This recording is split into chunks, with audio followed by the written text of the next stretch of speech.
Second chapter की first theorem है every subset of linearly independent set is linearly independent. कि अगर कोई भी आपको सेट है वो लीनियरली इंडिपेंडेंट दे रखा है तो उसका हर एक जो सबसेट है वो भी क्या होगा, linearly independent.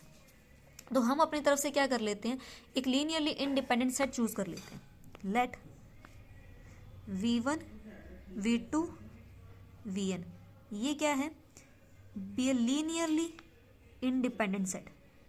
Linearly independent set का मतलब क्या है कि जब कभी भी इस सेट के वेक्टर्स का लीनियर कॉम्बिनेशन 0 होगा तो सारे के सारे जो स्केलर्स होंगे, मीन n स्केलर्स होंगे, वो क्या होंगे, 0 के इक्वल।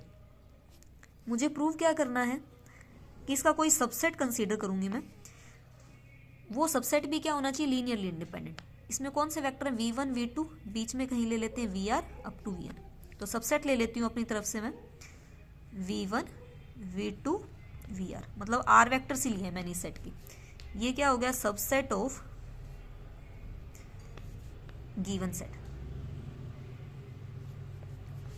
अब इस सबसेट को मुझे क्या शो करना है, सेट को दे देती हूँ s और सबसेट को नाम दे देती हूँ s dash.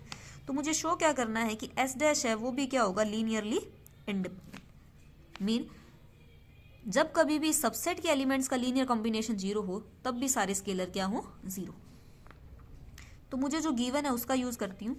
v1 v2 up to vn ये वेक्टर्स मुझे क्या दे रखे हैं, लीनियर इंडिपेंडेंट। इसका मतलब जब कभी भी ये जो लीनियर कॉम्बिनेशन होगा a1 v1 plus a2 v2 up to ar vr up to an vn ये 0 के इक्वल होगा, तब ये सभी स्केलर्स क्या होंगे, 0। अब लीनियरली इंडिपेंडेंट दे ही रखा है तो ये लीनियर कॉम्बिनेशन में 0 के इक्वल लेके चलती हूँ। तो यहाँ जो ये a1 a2 ar up to an scalar सारे के सारे क्या होंगे, 0।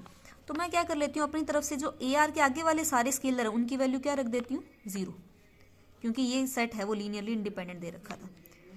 तो a1 v1 plus a2 v2 up to ar vr और आगे वालों को क्या कर देती हूँ मैं, 0 अप टू 0 इक्वल टू 0। तो यहाँ तक देखो ar plus 1 ar plus 2 up to an ये वैल्यू मैंने 0 रख दी, पर इससे पहले वाले भी तो सारे के सारे क्या हैं, 0 हैं अभी भी। a1 a2 ar ये वैल्यूज भी क्या है, 0। हालांकि इनकी वैल्यू मैंने 0 रखी नहीं है पर फिर भी ये क्या है, 0।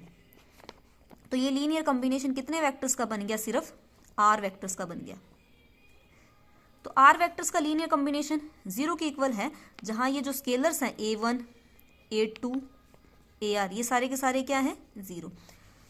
तो इस लीनियर कॉम्बिनेशन में r वेक्टर्स हैं और r स्केलर्स हैं वो सभी के सभी 0 हैं, तो ये वेक्टर्स क्या हो जाएंगे, लीनियरली इंडिपेंडेंट। मीन कोई भी सेट अगर लीनियरली इंडिपेंडेंट है तो उसका सबसेट भी क्या होगा, लीनियरली इंडिपेंडेंट ही होगा।